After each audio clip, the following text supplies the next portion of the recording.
My drives across the bridge, I remember them distinctly because I cross the bridge every day still from Oakland to San Francisco, were magical. The experience that crossed that bridge, just seeing the skyline, I had big dreams at a young age, and I would see the skyline, and I always thought to myself, I'm going to do something out here. I'm going to create something. Something is going to happen out there. I felt it, and I felt like a very magical experience was on the horizon. That was social study owner Harmony Fraga. I'm Jeff, and this is Storied San Francisco. Every week on this podcast, you'll get to know small business owners, bartenders, writers, and San Franciscans from all walks of life as they tell stories, share personal histories, and try to put into words what makes this city so special. Harmony grew up mostly in the East Bay, but from a young age, she had her sights set on doing something big in San Francisco. In this podcast, she describes her early childhood, her teenage years and schools she went to, coming to the city after high school, mostly for live music and raves, and her first jobs here, which eventually led her to owning the Social Study, a day and evening lounge in the Fillmore. Here's Harmony. So I was born in Oakland, California, at the Oakland Naval Hospital, which no longer exists. Right. Both of my parents met in the Navy. So soon after a short live in Oakland as a baby, we moved to Okinawa, Japan. Okay. So I was there for the first few years of my life. And then we headed back to the Bay Area. So I grew up in the Bay Area, East Bay, Concord. Do you remember Japan? Were you old enough? Did you become old enough? I have little snippets and lots of pictures. Yeah. But most of it is, relayed to me through stories. Right. And I wish I did remember. I wish we were there for, longer. You were just too young. So little, yeah. It was like, I think from 2 to 5 or 2 to 4, something like that. So you do remember after that being back in growing up in the Bay Area. I'm a Bay Area girl, for sure. So my whole existence was mostly in the East Bay, but if you're in the East Bay, you're over here all the time as well. Right. So I consider this home. Okay. Where did you say Oakland is where y'all moved back to? That's where I was born, and then when we moved back, I was actually in the Concord area. Okay. So a little further out. Yeah, a little further out. I went to high school out that way as well. What was that like? As I said, I grew up in Concord, and I loved it. It was very diverse. I loved my experience. I had a little humble experience, to be honest, a very small apartment with my mom. Mm-hmm. And as the years progressed, my mother thought it would be best that she transfer me, interdistrict transfer at high school, which is very different and challenging. Sure. Not the best time to have a whole new experience, new friends, not knowing anyone. Yeah. Was that when you're already in high school or just going in? Just going in. Okay. Yeah, just going in. But elementary and middle school, you must have had a little. Probably had friends. Oh, I had tons of friends. Yeah. And as I said, very diverse and really fun, and it was a great experience. My childhood was awesome. I thought I lived in a castle, but looking back, it's a humble, tiny little apartment. It was great. Yeah. Yeah. So the move to the high school was a little shocking, a little more homogenous than I was used to. But also, I made the best of it, and was that also still in Concord? That was in Walnut Creek. In Walnut Creek, okay. Which is not my wheelhouse. Yeah. I'll just say it, getting a little more white. Yes. Yeah. As I said, it was a little more homogenous. People had a lot more money than I was used to. I was the only girl I knew in the school that lived in an apartment, not some sprawling, huge home. Right. And so it was very different. I kind of struggled to find my group. Finally, when I did, it was time to graduate. Right. So there you go. Was it would you say it's one of those schools that's considered traditionally a good school, meaning good performing or whatever? Absolutely. But not good on diverse, literally Absolutely. Diversity and just the social experience is probably, I would think, not as good for, that's a judgment, but it's true. And my mom made it very clear that she wanted me to transfer for some of those reasons. She said, we're going to transfer you because I don't want you to get pregnant and join a gang. Man. So there you go. I said, okay, and the education apparently was going to be better and all those things. So she did it with the best of intentions, but it definitely wasn't for me. Yeah. And I made the best of it. Yeah. But suburban life out there was getting more and more heavy for me. It wasn't necessarily where I felt the most comfortable.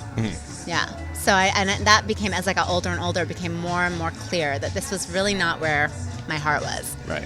I like to visit suburbia, but it's really not where I've been drawn to creatively and otherwise. I hear you. I'm the same way. I'm from suburbia. So, but you, during high school and probably earlier, like you said, being of the Bay, like you come to the city, so...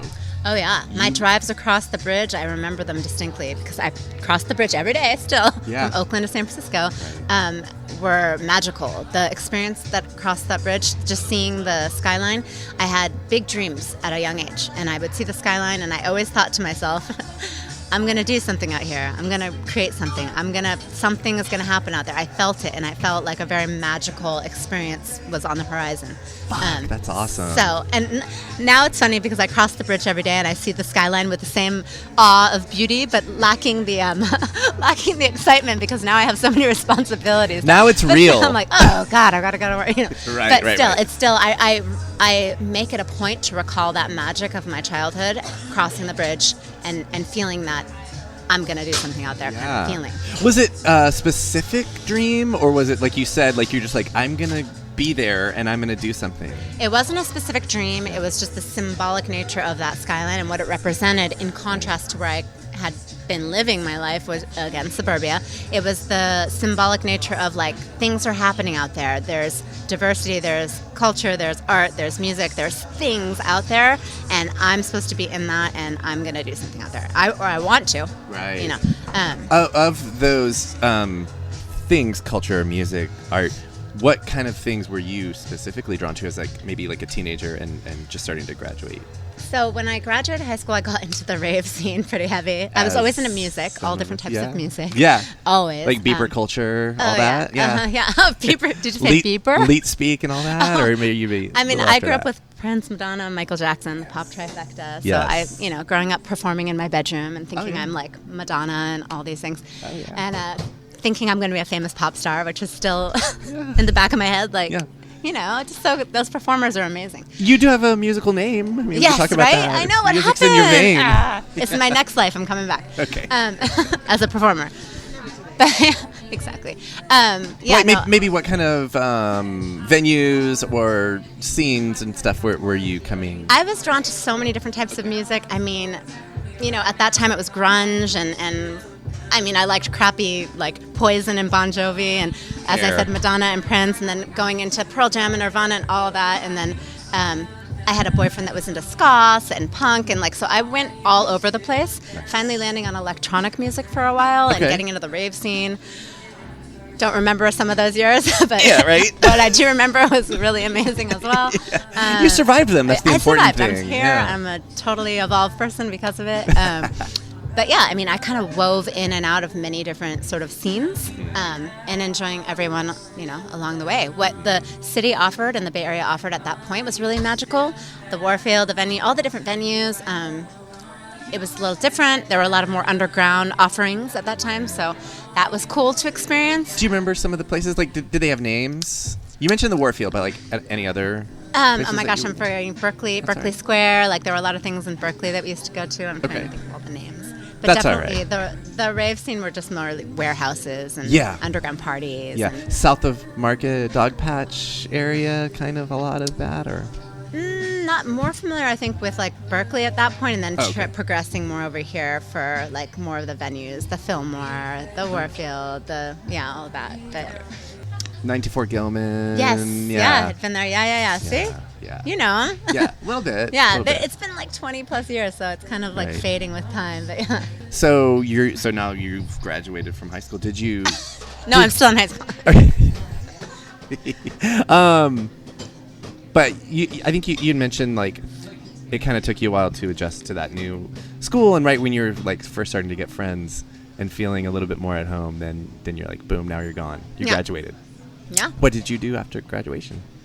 After graduation, I got really deep into that rave scene. I was promoting for a particular group at the time for a lot of underground music parties for at least 5 years or so. Okay.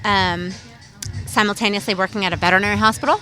Oh. I love animals. I wanted to be a veterinarian.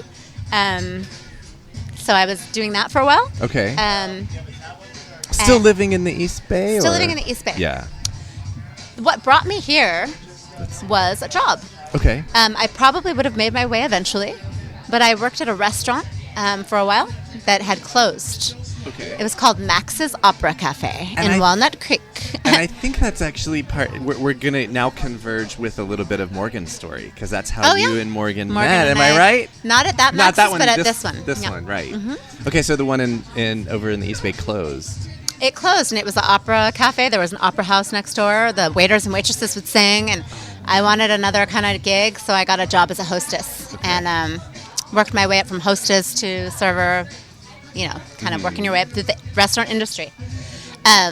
Long story short, that restaurant closed, and when it did, they offered a few employees the opportunity to go to it's sort of a small chain, other Max's, and the only one I wanted to go to was here in Union Square. And they made room for two of us to come here, and that's how I got kind of my first step to San Francisco. Was like, oh, I have a job here now, so I'm commuting every day. Well, I may as well move here. Yeah. So that's kind of was the first step to get my ass out here. And when would this have been, like 2000s or late 90s? It was 2000s. Already 2000s? Yeah, it was 2000s. Okay. Early 2000s. It was like almost 20 years ago. 15 years ago. 20 years ago. Okay. And how was that? It was awesome. I still had that magical feeling. I remember my first day starting. I drove here at like 5 a.m. for the morning shift.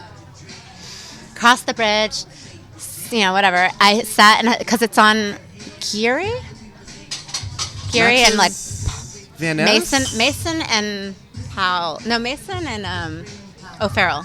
It's right off Union Square. Oh, okay. It's by Ruby Sky, the old Ruby Sky, which is now August Hall. It's right next door. Right. So first day of work, I remember I was really early. I went in and I got a coffee right next door, and I sat in the coffee shop and I looked out at the Curran Theater, and I'm like, oh my gosh, I work here now. I'm in the city. I'm right here in like the heart of everything. I'm gonna do great things. Like that whole feeling again, right? Like I'm gonna do something. Right. Right before my shift at this silly restaurant, right? I'm like, oh, I'm gonna do great things. So anyway, that was my first day, and then I slowly kind of progressed living here after that job. You don't want to commute every day back and forth all the way there to here, so that was my first. Started meeting people, at least one that I know, who's been on the show. Exactly. I met a lot of people, Morgan included.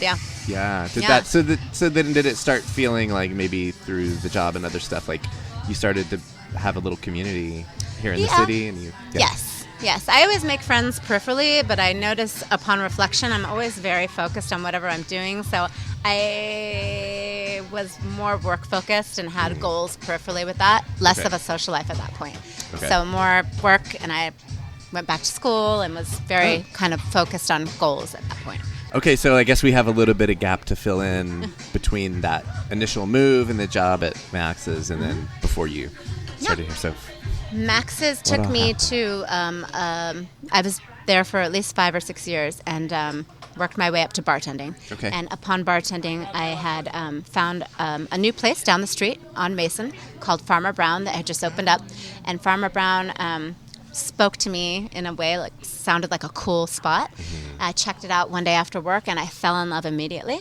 It was something that I needed and couldn't find in the city. It, again, had this feeling of this hub of diversity and inclusion, and I liked the music and the decor, and I really felt like it was a place that I wanted and needed to be.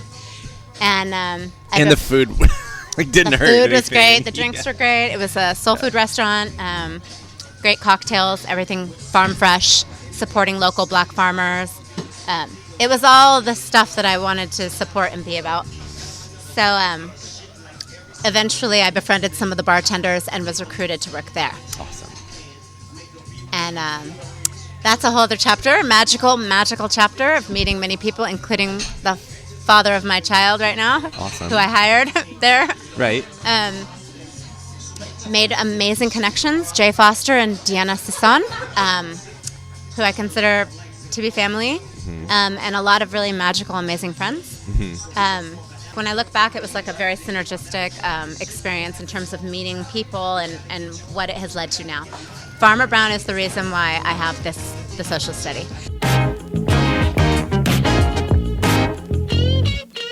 That was Harmony Fraga. Check back Thursday, when Harmony will share the story of getting the social study up and running.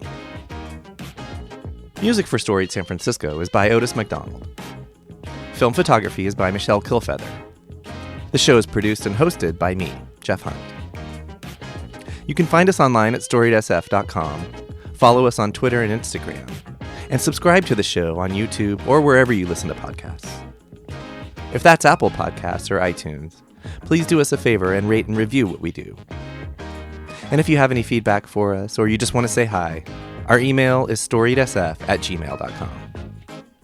Thanks for listening.